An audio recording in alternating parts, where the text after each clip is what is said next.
In the history of Christianity, the early centuries were a turbulent period of competing ideas and interpretations. Among these, Gnostic Christianity stood out as a profoundly different approach to faith and spirituality. Unlike the emerging Orthodoxy, which emphasized institutional authority and communal practices, Gnosticism offered a path to personal enlightenment through secret knowledge or gnosis. It was a movement that challenged not only the theological assumptions of early Christianity, but also the structures of power within the Roman Empire. Yet Gnostic Christianity, despite its initial influence, was systematically suppressed by the combined forces of the Roman state and the Orthodox Church. By the time Christianity became the dominant religion of the empire, Gnosticism had been relegated to the shadows, its texts burned, its leaders condemned, and its communities dismantled. This suppression was no accident. It was a deliberate effort to marginalize a movement that posed a threat to both the unity of the Church and the authority of the state. But why did Rome, and later the state-aligned Church, target the Gnostics so aggressively? What was it about their beliefs and practices that provoked such hostility? The answer lies in the fundamental conflict between the decentralized, mystical nature of Gnostic Christianity and the hierarchical, institutionalized form of faith that the Roman Empire came to embrace. For the state and the Orthodox Church, Gnosticism was more than just a theological deviation. It was a subversive force that undermined their authority and control. Today, we'll look at the reasons behind the suppression of Gnostic Christianity, examining its beliefs, its challenges to orthodoxy, and the political and social dynamics that made it a target. We will also examine the nature of Gnosticism, its appeal to early Christians, and the steps taken by the Orthodox Church and the Roman state to root it out. Let us begin by exploring the essence of Gnosticism, its origins, its core beliefs, and the unique spiritual vision that set it apart from other forms of early Christianity.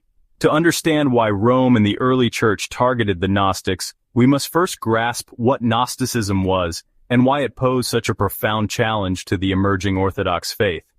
Gnosticism was not a single unified religion, but a diverse and dynamic spiritual movement that thrived in the early centuries of Christianity.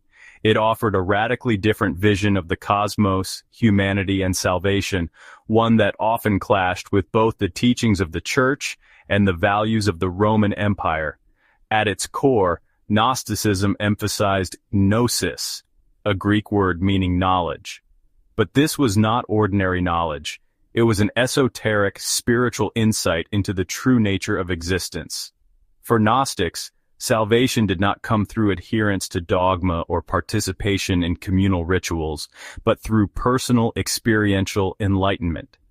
They believed that the material world was a flawed creation, a prison for the divine spark within each individual. This world, they argued, was created not by the true God, but by a lesser, imperfect deity known as the demiurge. This dualistic worldview, dividing spirit and matter, good and evil, light and darkness, set Gnosticism apart from the emerging Christian orthodoxy. Where Orthodox Christianity taught that God created the world and pronounced it good, Gnostics saw the material world as inherently corrupt. Where the Church emphasized communal worship, sacraments, and obedience to its authority, Gnostics focused on individual spiritual awakening and direct communion with the divine. Gnostic cosmology was deeply complex and varied among different sects, but certain themes were consistent. The true God, according to Gnostics, was a distant, unknowable source of pure light and spirit. The demiurge, often identified with the Old Testament God, was a tyrannical and ignorant being who trapped humanity in the material realm. To escape this realm and return to the divine source, individuals needed to awaken the divine spark within themselves, a process facilitated by secret teachings and mystical practices. Gnostic views of Jesus were equally diverse and often controversial. To some, Jesus was a divine messenger sent to impart secret knowledge and guide humanity toward liberation. To others, he was a purely spiritual being, whose physical suffering and death were illusory. These interpretations challenge the Orthodox view of Jesus as both fully human and fully divine, whose death and resurrection were central to salvation. The appeal of Gnosticism lay in its promise of personal empowerment and spiritual freedom. It attracted intellectuals, seekers, and those dissatisfied with the institutionalized practices of the emerging church. By offering a direct path to the divine that bypassed priests, rituals, and hierarchies, Gnosticism resonated with individuals who felt alienated by the rigid structures of Orthodox Christianity. However, this emphasis on personal enlightenment and its rejection of institutional authority also made Gnosticism inherently subversive. It questioned the legitimacy of the Church's teachings, the authority of its leaders, and the sanctity of its scriptures. It reinterpreted biblical stories in ways that undermined Orthodox theology, portraying figures like the serpent in the Garden of Eden as bringers of knowledge rather than agents of sin. Gnosticism's diversity further complicated its relationship with the Orthodox Church. Unlike the Proto-Orthodox movement, which sought to unify Christian doctrine and practices, Gnosticism flourished in a decentralized and fragmented manner. Different sects, such as the Valentinians, Scythians, and Manichaeans, developed their own teachings and interpretations, often blending elements of Christianity, Judaism, Greek philosophy, and Eastern religions. This fluidity and adaptability made Gnosticism difficult to pin down, and therefore all the more threatening to those seeking to define and enforce a single version of Christian truth. To establish a unified and state-sanctioned version of Christianity, the Church would have to confront and suppress the Gnostics, shaping the faith and history in the process. In the first few centuries of the Common Era, Christianity was a diverse and fragmented movement. Competing doctrines, interpretations, and practices flourished as early Christians sought to understand the teachings of Jesus and their implications for salvation. Amid this theological chaos, a faction known as the Proto-Orthodox began to consolidate its authority, laying the foundation for what would become mainstream Christianity. To achieve this, the Proto-Orthodox movement had to confront and suppress rival interpretations of the faith. Chief among them, Gnosticism. The early Christian landscape was anything but uniform. While the teachings of Jesus inspired devotion, his followers interpreted his message in vastly different ways. For some, the focus was on Jesus as a teacher of ethics and morality. For others, he was a divine figure whose death and resurrection offered salvation. The Proto-Orthodox, led by figures like Irenaeus, Tertullian, and Athanasius, worked to establish a unified narrative that emphasized Jesus' dual nature as both fully human and fully divine, his physical resurrection, and the authority of church leaders as custodians of the faith. The rise of Proto-Orthodoxy was driven in part by practical concerns. As Christianity spread throughout the Roman Empire, its leaders recognized the need for consistency and unity to ensure the faith's survival and growth. Diverse and conflicting interpretations, such as those offered by Gnostic sects, threatened to fragment the movement and undermine its legitimacy.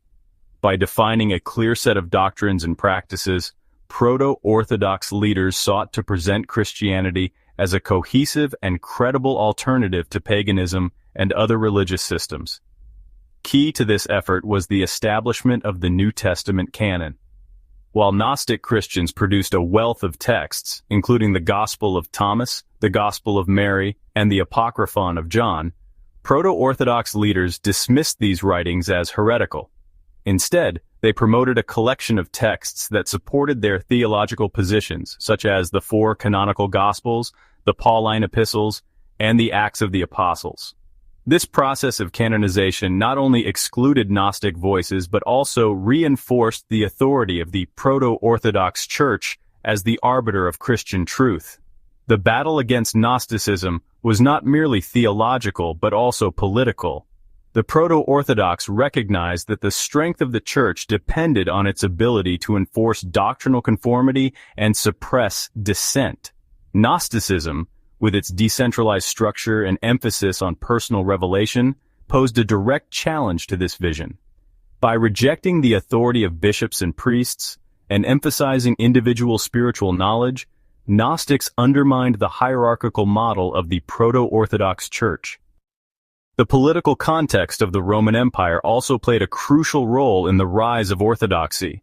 By the early 4th century, Christianity had grown from a persecuted sect to a significant religious force.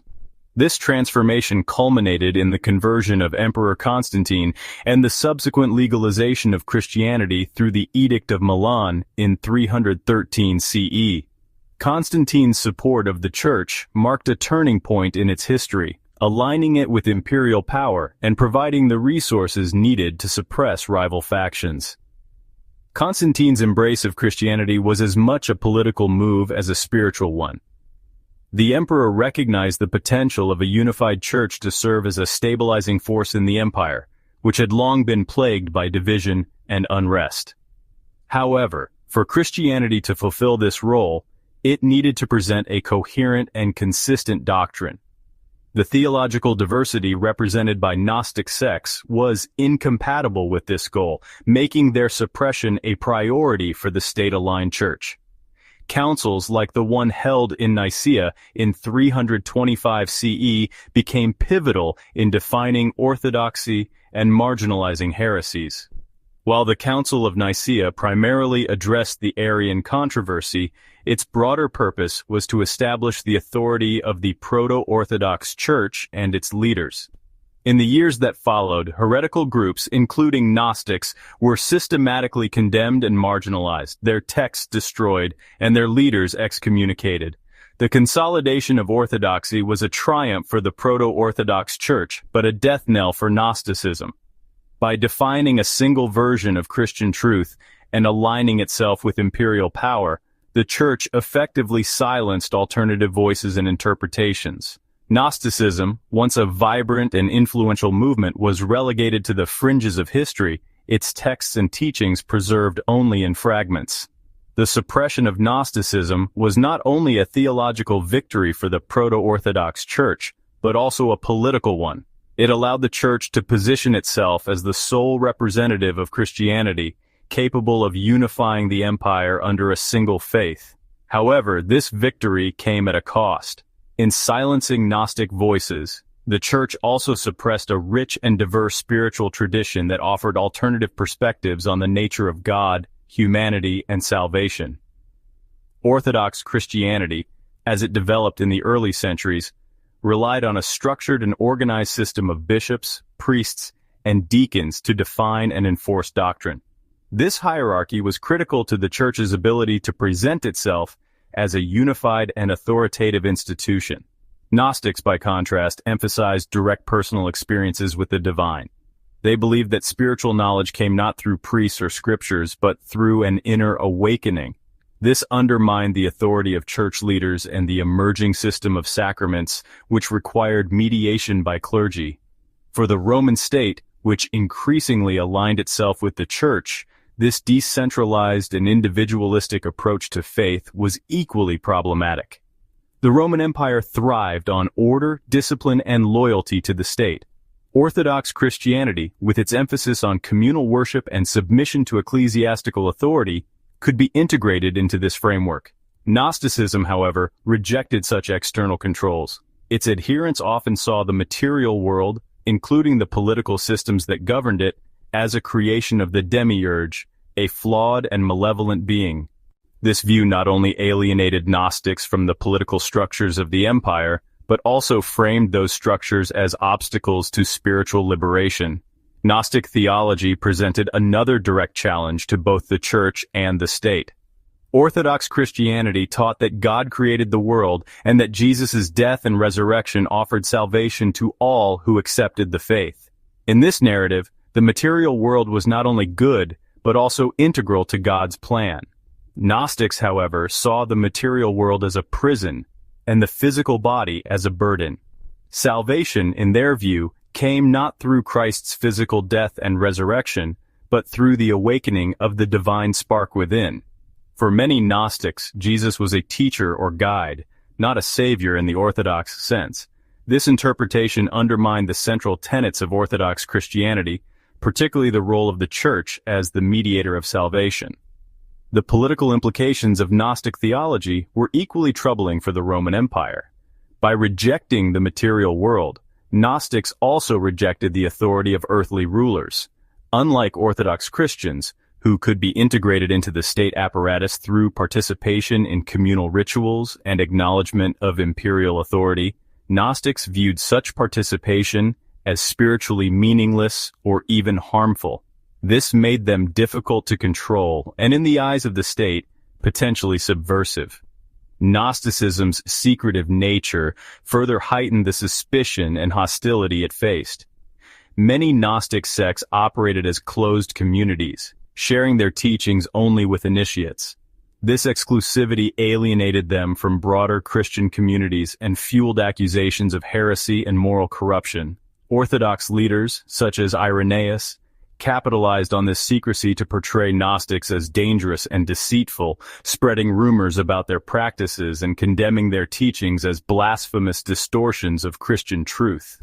The Gnostic reinterpretation of Scripture also posed a significant threat to orthodoxy. Gnostic texts often presented alternative readings of biblical stories, subverting traditional interpretations.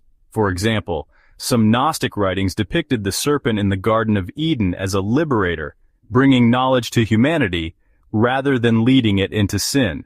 These interpretations challenged the authority of the Proto-Orthodox Church, which sought to establish a single, unified narrative through the creation of the New Testament canon.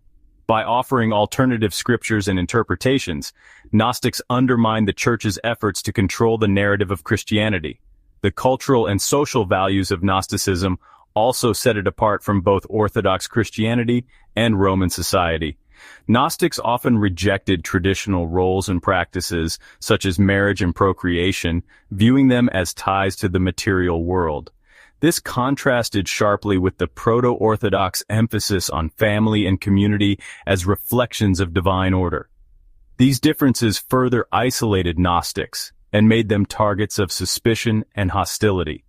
For both the Church and the state, Gnosticism represented a movement that could not be easily assimilated or controlled.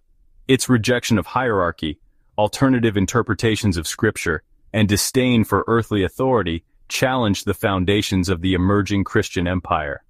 To ensure the survival and dominance of Orthodox Christianity, the Church had to suppress Gnostic teachings and marginalize their adherents. The systematic suppression of Gnosticism was one of the most deliberate and far-reaching campaigns in the early history of Christianity. For the Proto-Orthodox Church, Gnostic beliefs and practices posed a direct challenge to its authority, theology, and alignment with the Roman state. To secure its dominance, the Church undertook an aggressive effort to eliminate Gnostic texts, marginalize their communities, and establish orthodoxy as the sole legitimate interpretation of the Christian faith. One of the most effective tools in this campaign was the destruction of Gnostic writings. The Proto-Orthodox Church, under the leadership of figures such as Irenaeus and Athanasius, condemned Gnostic texts as heretical and sought to erase them from the Christian tradition. Works like the Gospel of Thomas, the Gospel of Mary, and the Apocalypse of Adam were declared illegitimate and removed from circulation. In their place, the Church promoted the canonical New Testament, a collection of writings that aligned with Proto-Orthodox theology and excluded Gnostic perspectives. The discovery of the Nag Hammadi library in 1945 revealed the extent of this suppression. Buried in the sands of Egypt, this collection of Gnostic texts had been hidden by their followers, likely in an attempt to preserve them from destruction. The survival of these documents provides a rare glimpse into the diversity of early Christian thought and underscores the lengths to which the Church went to silence dissenting voices. Without the chance rediscovery of these texts, much of Gnosticism's legacy might have been lost forever. The Church's efforts to suppress Gnosticism were not limited to textual censorship. Legal and cultural measures were also employed to marginalize Gnostic communities and delegitimize their beliefs. After Constantine's conversion to Christianity and the Edict of Milan in 313 CE, the Church gained the support of the Roman state, which began to enact laws targeting heretical groups.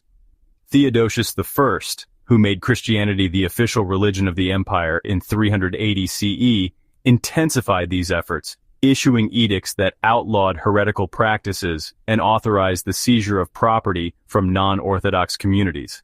These legal measures were accompanied by a cultural campaign to portray Gnostics as dangerous heretics. Proto-Orthodox leaders like Irenaeus, Tertullian, and Hippolytus wrote extensively against Gnostic teachings, framing them as distortions of Christian truth. These polemics often included exaggerated or false accusations, such as claims of immorality and blasphemy, to discredit Gnostics and alienate them from the broader Christian community. By painting Gnostics as subversive and deceitful, the Church was able to rally support for their suppression and consolidate its own authority. The suppression of Gnosticism was also facilitated by its decentralized and fragmented nature. Unlike the Proto-Orthodox Church, which developed a strong hierarchical structure, Gnostic communities were often small, secretive, and loosely organized. This lack of cohesion made them vulnerable to persecution and limited their ability to resist the growing power of the Church and the Roman state. Over time, the campaign against Gnosticism achieved its goal. By the end of the 4th century, Gnosticism had been largely eradicated as a visible and influential force within Christianity. Its texts were destroyed, its leaders were condemned, and its teachings were forgotten by the majority of believers. The Proto-Orthodox Church, now fully aligned with the Roman Empire, emerged as the dominant voice of Christianity, shaping the faith's theology, practices, and institutions for centuries to come. For the Proto-Orthodox Church, the need to establish doctrinal unity and align with the Roman state required the elimination of dissenting voices. For the Roman Empire, the suppression of Gnosticism was part of a broader strategy to ensure political stability and control. Together, these forces shaped the history of Christianity, defining what it would become and what it would leave behind. If you enjoy our content, we'd love your support. By joining one of our channel memberships, you help us continue creating videos like this one while gaining access to some amazing perks. As a member, you'll unlock exclusive content available only to supporters, earn loyalty badges to show off in comments and live chats, and enjoy priority responses to your comments, shoutouts, and more. The best part? Memberships start at just $2.99 a month, less than a cup of coffee. Even small contributions make a big difference for the PJ Bible TV team in covering production costs and delivering the content you love. And if you're not ready to become a channel member today but still want to support us, there are other ways to help. Engaging with our videos is a tremendous way to show your support. By taking just a few moments to like the video, share it with friends, family, or on social media, and leave a comment, you're telling the YouTube algorithm to share our content with more people. Your support, no matter how you choose to show it, means the world to us. Thank you for being part of the PJ Bible TV community.